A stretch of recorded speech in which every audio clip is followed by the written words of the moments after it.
তো আজকের পর্বে আমরা মার্জিন প্যাডিং এর বাকি অংশটুকু আমরা দেখব। আর আপনি যদি আমাদের চ্যানেলে নতুন ভিউয়ার্স হয়ে থাকেন তাহলে অবশ্যই আমাদের চ্যানেলটিকে সাবস্ক্রাইব করে দেবেন এবং পাশে থাকা বেল আইকনে ক্লিক করে দেবেন। চলুন ভিডিওটি শুরু করি। আমরা আমাদের পার্ট 1 মার্জিন প্যাডিং কি এটার একটা গ্রাফিক্যাল ভিডিও বানিয়েছিলাম, তো আপনারা চাইলে আগে ওইটা দেখে আসতে পারেন। তো আজকে আমরা মূলত HTML এর মাধ্যমে মার্জিন প্যাডিং কি সেটা বুঝব। নোটপ্যাডে আসার পর আমাদের এখানে বডির ভিতর সিম্পলি প্রথমে আমরা একটা H1 ট্যাগ নেই। H1 ট্যাগের ভিতর আমি লিখে নেই আমার দেশ, লিখে আমি সেভ করলাম, রিলোড দেই। এই যে হেডিং 1টা আমরা দেখতে পাচ্ছি। তো আমরা আবার নোটপ্যাডে আসি, আমরা এটাকে একটু স্টাইল প্রদান করি। ওকে স্টাইলে এসে আমরা ব্যাকগ্রাউন্ড দিলাম গ্রিন এবং কালার দিলাম হোয়াইট। গ্রিন ব্যাকগ্রাউন্ডের মাঝে আমাদের ব্ল্যাক কালারের টেক্সটটা ফুটে উঠবে না, যার কারণে আমরা টেক্সট কালারটা দিলাম হোয়াইট। তো আমরা প্রজেক্টে এসে যদি রিলোড দেই, এই যে আমরা দেখতে পাচ্ছি যে আমাদের টেক্সটটা হোয়াইট কালার হয়েছে, ব্যাকগ্রাউন্ডটা গ্রিন কালার হয়েছে। বাট আমরা যে বিষয়টা দেখছি যে আমাদের লাইনটা কি সম্পূর্ণটা ব্লক করে রয়েছে। কেন রয়েছে? কারণ H1 আমাদের ব্লক এলিমেন্ট, যার কারণে সে তার কন্টেন্টের থেকে সে বেশি জায়গা এখানে ব্লক করে রয়েছে। তো আমরা আগের ভিডিওতে কি দেখেছি যে কীভাবে এই ব্যাকগ্রাউন্ডটা কীভাবে আমাদের এই কন্টেন্ট পর্যন্ত নিয়ে আসতে হয়, আমাদের ডিসপ্লে প্রপার্টি ব্যবহার করে নিয়ে আসতে হয়। তাহলে আমরা যদি এখানে ডিসপ্লে প্রপার্টি ব্যবহার করি, ইনলাইন ব্লক দিয়ে সেভ করলাম, এসে এখন যদি আমরা এখানে রিলোড দিই, এই যে এখন আসছে। এখন কিন্তু আমাদের কন্টেন্ট পর্যন্ত আমাদের ব্যাকগ্রাউন্ড এসেছে।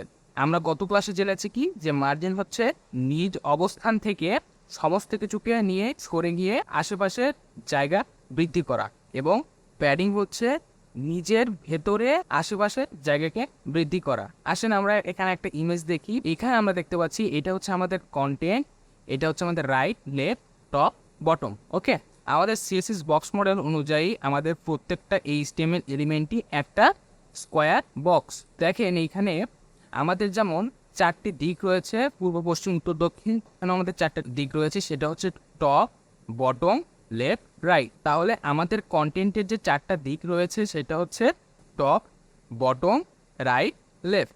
ওকে, আর টপ হচ্ছে উপরে এবং বটম অর্থাৎ নিচে, আর এটা হচ্ছে আমাদের কন্টেন্ট। আর আমাদের ব্ল্যাক কালার যেটা দেখতে পাচ্ছি এটা হচ্ছে আমাদের বর্ডার। ওকে, আমরা কিন্তু গত পর্বে দেখেছি যে আমাদের মার্জিন এই বর্ডারের বাইরে কাজ করে এবং প্যাডিং এই বর্ডারের ভেতরে কাজ করে। তো আসেন দেখি, আমরা এইখানে যেহেতু কালার দিয়েছি তাহলে আমরা এখন মার্জিন প্রপার্টিসটা ব্যবহার করি।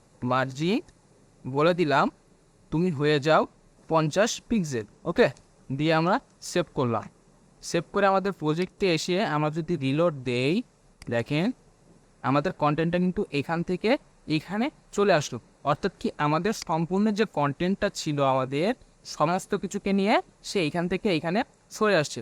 আমরা যদি আবার একটু বাড়িয়ে দিই যে এইখানে 50 না করে আমরা যদি বলে দিই যে তুমি 200 হও।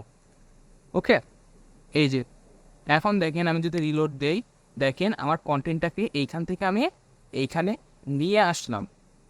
তাহলে আমরা মার্জিন সম্পর্কে যে বিষয়টা জানছি যে আমাদের মার্জিন হচ্ছে সমস্ত কিছুকে নিয়ে সরে আসা। এরপরে যদি আমরা প্যাডিংটা দেখি, যে প্যাডিং নিলাম। ওকে, প্যাডিং নেওয়ার পরে আমি এইখানে বলে দিলাম প্যাডিং হও 50 পিক্সেল। রাখার পরে আমাদের প্রজেক্টে আসি, আসার পরে এইখানে যদি আমি একটা রিলোড দেই, এখন দেখতে পেলেন যেটা যে আমাদের এইখানে এই কিন্তু এর নির্দিষ্ট জায়গায় রয়েছে, এইখান থেকে সে তার ভেতরে স্পেস ক্রিয়েট করলো। আমি যদি এখানে আরও একটু বাড়িয়ে দেই, যে 150 করে দিই, দিয়ে আমি যদি এবার সেভ করি, প্রজেক্টে আসলাম, এসে রিলোড দিলাম, দেখতে পেলেন যে এইখানে কিন্তু ওর পজিশনটা ঠিক রয়েছে। এইখানে সে পজিশন ঠিক রেখে যখন সে ভেতরে জায়গা বাড়াচ্ছে তখন সে বাম থেকে ডানের দিকে সরে যাচ্ছে। অর্থাৎ তার বাম দিকে কিন্তু সে এইখান থেকে যেহেতু আমাদের বাম দিক থেকে যেহেতু আমাদের কন্টেন্টগুলো শুরু হয়, যার কারণে আমাদের কন্টেন্টটা কিন্তু বাম দিকে সঠিক থাকছে। তো আমাদের জায়গা যেহেতু বড় হচ্ছে তাহলে সে বামে যেহেতু সরে আসতে পারছে না, যার কারণে সে ডানে অগ্রসর হচ্ছে। তো এইভাবে কিন্তু সে প্যাডিং দেওয়ার ফলে তার ভেতরে স্পেস ক্রিয়েট হচ্ছে। ওকে, আমরা কিন্তু এইখানে আমাদের বর্ডারটা দেই নাই, যার কারণে এখানে কিন্তু আমরা বর্ডারটা দেখতে পাচ্ছি না। বর্ডারটা যদি আমরা দেই তাহলে আমরা আরও ভালোভাবে বিষয়টা বুঝতে পারবো। দেখেন আমি যদি এখানে বর্ডার দেই, বর্ডার দিলাম আমি 10 পিক্সেল সলিড, কালার হবা তুমি ব্ল্যাক, দিয়ে আমি সেভ করলাম। এখন আমার প্রজেক্ট এসে আমি রিলোড দেই, এই যে দেখেন, দেখতে পাচ্ছেন? তাহলে আমাদের প্যাডিং কাজ করছে বর্ডারের ভেতরে এবং মার্জিন কাজ করছে বর্ডারের বাইরে। মার্জিনের কাজ হচ্ছে আমার কন্টেন্টটাকে সেম রেখে আমি যে কোনো জায়গায় চাইলে সম্পূর্ণ জিনিসটাকে করিয়ে নিয়ে যেতে পারছি, ওকে। আর প্যাডিংয়ের কাজ হচ্ছে আমার কন্টেন্টটাকে সেম জায়গায় রেখে আমার আশেপাশে জায়গা বৃদ্ধি করার। আমরা মার্জিনের আরেকটা কাজ দেখি, যে মার্জিন দিয়েছে আমরা 200 পিক্সেল। তো মার্জিন 200 পিক্সেল দেওয়ার পরে আমাদের কিন্তু আমাদের এই বাম দিক থেকে 200 সরেছে, উপর থেকে 200 সরেছে, অর্থাৎ কি আমাদের লেফট থেকে 200 এসেছে, টপ থেকে 200 নেমেছে, রাইট থেকে 200 এসেছে এবং বটম থেকে 200 এসেছে। অর্থাৎ আমাদের চারদিক থেকেই আমাদের 200 পিক্সেল করে সরে গেছে, অর্থাৎ আমি চারদিক থেকে 200 পিক্সেল করে স্পেস নিয়েছি। এখন বিষয় হচ্ছে আমি চাচ্ছি যে উপর থেকে জাস্ট 200 পিক্সেল নেমে আসবে, কিন্তু বাদ বাকির দিকে ঠিক থাকবে, ঠিক আছে। আমি যদি মার্জিনটা কাটি এখান থেকে, দেখেন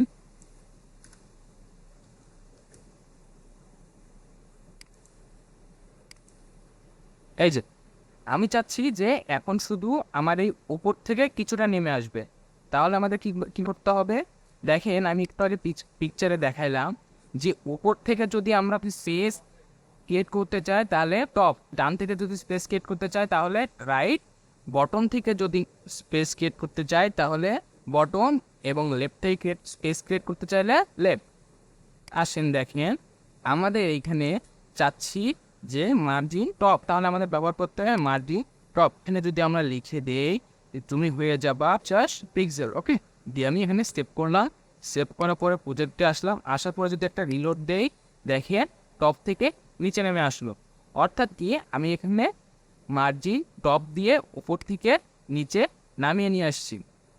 আমি যদি এখানে ভ্যালুটা আরও বাড়িয়ে দেই, যে 150 করে দেই, সেভ করলাম, আসার পরে এখানে রিলোড দেই, দেখেন উপর থেকে আরও স্পেস দিয়ে নিচে নেমে আসছে। বাট আমাদের কন্টেন্ট কিন্তু বাম দিকেও ঠিক রয়েছে, নিচ দিকেও ঠিক রয়েছে, ডান দিকেও ঠিক রয়েছে। অর্থাৎ এখানে যে বিষয়টা বুঝতে পারলাম, আমরা যে দিক থেকে যাব সেই দিক থেকে আমরা স্পেস ক্রিয়েট করতে পারবো, অর্থাৎ মার্জিন টপ দিয়ে আমি উপর থেকে নিচে আনতে পারবো। এবার আমি চাচ্ছি বাম দিক থেকে আমি জায়গা বাড়াবো, তাহলে আসে এইখানে বাম দিক থেকে জায়গা বাড়ানোর জন্য আমাদের এবার ব্যবহার করতে হবে মার্জিন লেফট। আমরা যে দিক থেকে মার্জিন দিতে চাচ্ছি সেদিকটা আমার বলে দিতে হবে। তো এইখান থেকে আমি আবারও 150 পিক্সেল করে দিলাম, ওকে। 150 পিক্সেল দিয়ে আমি সেভ করলাম, সেভ করার পরে দেখেন আমি যদি এখানে রিলোড দেই, দেখেন এবার বাম দিক থেকে অর্থাৎ লেফট দিক থেকে পেলো। তাহলে আমরা বিষয়টা বুঝতে পারছি যে আমরা চাইলে যেদিক থেকে আমরা মার্জিন দিতে চাচ্ছি সেদিক থেকে আমরা মার্জিন দিতে পারবো। সেমভাবে আমরা যদি এইখানে মার্জিন বটন দেই 200 পিক্সেল, 200 পিক্সেল দিয়ে সেভ করলাম, দেওয়ার পর এখানে যদি এসে রিলোড দেই, দেখেন নিচ থেকে কি উপরে 200 চলে আসছে। এখন এখানে বিষয় হচ্ছে যে আপনি বুঝবেন কীভাবে 200 হয়েছে। দেখেন নিচ থেকে যে 200 পেয়েছি এটা বুঝবেন কীভাবে, এটার জন্য আমরা যদি এই H1 এর নিচে যদি একটা H2 নেই, ওকে, H2 এর ভিতর যদি আমরা কিছু টেক্সট নেই, নিয়ে সেভ করলাম, সেভ করার পর প্রজেক্টে এসে রিলোড দিলাম, দেখেন এই যে এখান থেকে শুরু হয়েছে না 200 পিক্সেল, এখান থেকে মার্জিন টু বটম 200 পিক্সেল দেওয়া রয়েছে। দেখেন আমি যদি এটা তুলে দিই তাহলে বাংলাদেশ লেখাটা কোথায় থেকে শুরু হয়, দেখেন এই যে মার্জিন বটমে আমি ভ্যালুটা কেটে দিলাম, দিয়ে সেভ করলাম, দেখেন এই যে বাংলাদেশ লেখাটা কোথায় ছিল, হেডিং 1-এর এই বক্সটার একটু নিচে। এখন আমি যখন এইখানে বলে দিচ্ছি যে মার্জিন বটম হবা 200 পিক্সেল দিয়ে, এখন যদি আমি সেভ করি, দেখেন রিলোড পেয়েছে। অর্থাৎ আমরা যে দিক থেকে চাবো সেদিক থেকেই মার্জিন দিতে পারবো। তো এইটা ছিল আমাদের মার্জিন, যেদিক থেকে আমরা স্পেসিফিকভাবে যদি ব্যবহার করতে চাই যে আমরা জাস্ট উপর থেকে নিচে নামিয়ে আনবো তাহলে মার্জিন টপ ব্যবহার করতে হবে। আমরা যদি চাই মার্জিন লেফট ব্যবহার করব, অর্থাৎ বাম থেকে জায়গা স্পেস করবো, তা সেক্ষেত্রে মার্জিন লেফট। ডান থেকে জায়গা বৃদ্ধি করতে চাইলে মার্জিন রাইট, এবং নিচ থেকে জায়গা বৃদ্ধি করতে চাইলে মার্জিন বটম। আমি আশা করছি বিষয়টা বুঝতে পেরেছেন। সেমভাবে আমরা যদি এই যে প্যাডিংয়ের ক্ষেত্রেও আমাদের বিষয়টা তাই, আমরা যদি উপর থেকে প্যাডিং দিতে চাই তাহলে padding top, padding left, padding bottom, padding right. দেখেন কাজটা আমরা দেখাই।